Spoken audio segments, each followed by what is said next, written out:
প্রিয় দেশবাসী, সবাইকে বাংলা নববর্ষ 1432-এর শুভেচ্ছা জানাচ্ছি। শুভ নববর্ষ। পহেলা বৈশাখ আমাদের প্রাণের উৎসব, বাঙালির সার্বজনীন উৎসব। পুরো পৃথিবীতে যেখানে যেখানে বাঙালিরা আছেন, আজ আমাদের সবার আনন্দের দিন, বর্ষবরণের দিন। বাংলা সাল গণনা শুরু হয়েছিল কৃষিকাজের সুবিধার জন্য, ফসলি সন হিসেবে। এখনও এদেশের কৃষকরা বাংলা তারিখের হিসেবেই বীজ বোনেন, ফসল তোলেন। বাংলা নববর্ষের এক অবিচ্ছেদ্য অংশ হালখাতা। এখনকার আধুনিক সময়েও এখনও এই হালখাতার ঐতিহ্যকে ধরে রেখেছেন বাংলাদেশের হাটে বাজারে, শহরে বন্দরে।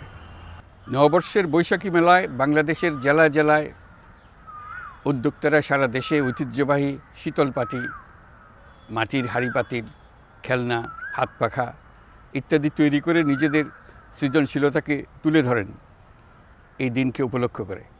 বাংলাদেশের সংস্কৃতি ও ঐতিহ্য রক্ষায় এবং একে এগিয়ে নিয়ে যেতে আমাদের সবাইকে সক্রিয় ভূমিকা রাখার জন্য অনুরোধ জানাচ্ছি।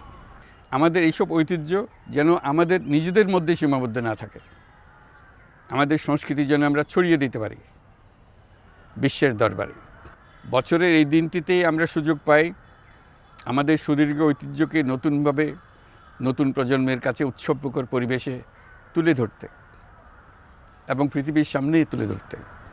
পাহাড় ও সমতলের বিভিন্ন জাতিগোষ্ঠীও চৈত্র সংক্রান্তি ও নববর্ষে এবার বড় পরিসরে উৎসব উদযাপন করছে। পহেলা বৈশাখ সম্প্রীতির দিন, মহামিলনের দিন, আজ সবাইকে আপন করে নেওয়ার দিন। এবারের নববর্ষ নতুন বাংলাদেশের প্রথম নববর্ষ। আসুন আমরা বিগত বছরগুলোর গ্লানি, দুঃখ, বেদনা, অসুন্দর ও অশুভকে ভুলে গিয়ে নতুন প্রত্যয়ে, নতুন উদ্যমে সামনের দিকে এগিয়ে চলি। চলুন নতুন বাংলাদেশ গড়ে তুলি। 24-এর গণ অভ্যুত্থান আমাদের সামনে বৈষম্যহীন বাংলাদেশ গড়ে তোলার সুযোগ এনে দিয়েছে। এই সুযোগ যেন আমরা না হারাই।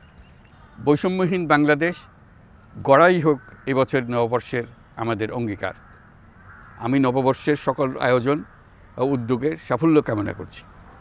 নববর্ষ 1432 আমাদের সবার জন্য শুভদিনের সূচনা করুক।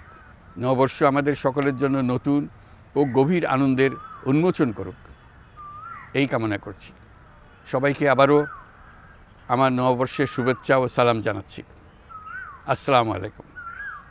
মহান আল্লাহ আমাদের সহায় হন। আল্লাহ হাফিজ।